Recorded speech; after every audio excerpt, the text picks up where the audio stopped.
Hey guys, welcome to my channel. Today's video is going to be an unboxing and try-on of the Hermes Series 6 Apple Watch. When I was on the hunt for mine, I was looking for try-on videos on women with a small wrist of the 44mm size to see what it would look like, if it would look too overpowering on the wrist, if it would look too masculine, what comes in the box. I'm going to be going over a ton of topics today, so if you're interested, then go ahead and keep on watching.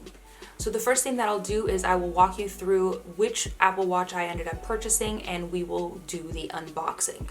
The Apple Watch that I decided to go for is the Apple Watch Hermes GPS Plus Cellular 44mm silver stainless steel case with orange Swift leather single tour. The reason I went with this option was because the option that I did want, the single tour deployment buckle in black, was sold out. So I ended up buying that buckle separately, which you will see in the unboxing. The 44mm silver stainless steel with single tour retails at $1,299. The stainless steel with the single tour deployment buckle in black retails for $14.99. If you want to purchase the deployment buckle separately, it is $5.39, which is what I ended up doing since it has been sold out completely online, and I did want the option of the black band with the deployment buckle. As I'm filming this video, you actually can no longer buy the deployment buckle on its own either in black. It is sold out completely. The reason I wanted the watch with a deployment buckle was so that it's a lot easier to take on and off the wrist. Sitting there and fumbling with putting the watch on through the hole every single time that I want to put my watch on was not something that I was interested in doing. When I was making that decision, I was thinking about wearability. How am I going to get myself to wear this watch as often as possible? Because I do take my watch on and off throughout the day when I'm doing different types of activities. I was comparing this to my experience with my previous Apple Watch, which was the Series 5, and I had it on a repurposed Louis Vuitton watch strap. And I noticed that anytime that I would take my watch off throughout the day, I wasn't inclined to put it back on because I knew that I was going to have to sit there and fumble with a single hand trying to put the watch back on situation. So I did normally reach for my watch only when I was going to use it for work purposes or when I was using it to exercise. I did not want that to be the case for my Hermes Apple Watch. I wanted to wear it as often as possible, so that's why I was drawn to the deployment buckle. Another thing that I was contemplating while making my decision was what size watch face I was going to go with. I had the 44mm in the Series 5, and I didn't mind the size of it on the wrist, but I was going for a bit more of a feminine look for the Hermes watch because I wanted it to be something that I could wear no matter what, and it wouldn't clash or look bulky or heavy with my outfits. My size choices were either the 44mm or the 40mm. I ended up going with the 44mm, and I'm not upset with the size of it on the wrist.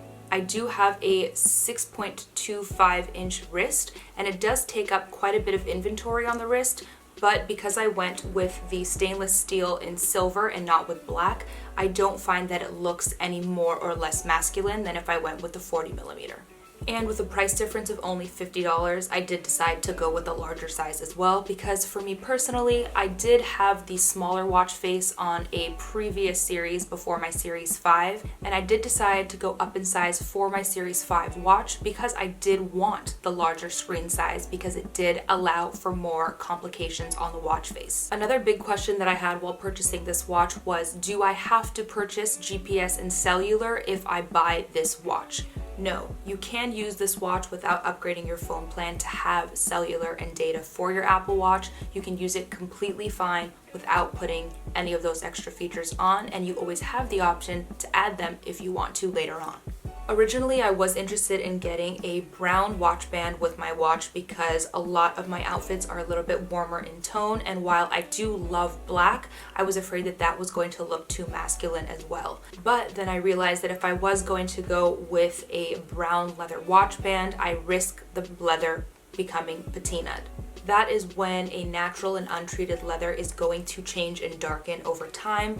It's similar to the Louis Vuitton bag straps. As they age, as you wear them, they may get water spots, they may become darker in color, and that is just a natural thing that leather will do over time if it is natural and brown in tone and not dyed. So for that reason, personally, I decided to go with the black leather watch band because I think for longevity, it is going to look the cleanest and most elegant over time because I personally do not like the patina leather look. I also appreciate the different watch option faces that I have with this Apple Watch. I feel like even if I have a screen that is a bit more cluttered with tons of different complications, I have the option to make it kind of one tone, one colored, and it looks a lot cleaner and more sleek. And then all I have to do is swipe between different watch faces for different types of activities or things that I'm doing throughout my day. So I think that is all that I have to say in this video. If you want a part 2 with me answering any other specific questions like how I have my watch set up or how I use it, then let me know in the comment section below and I would love to get that video up for you guys.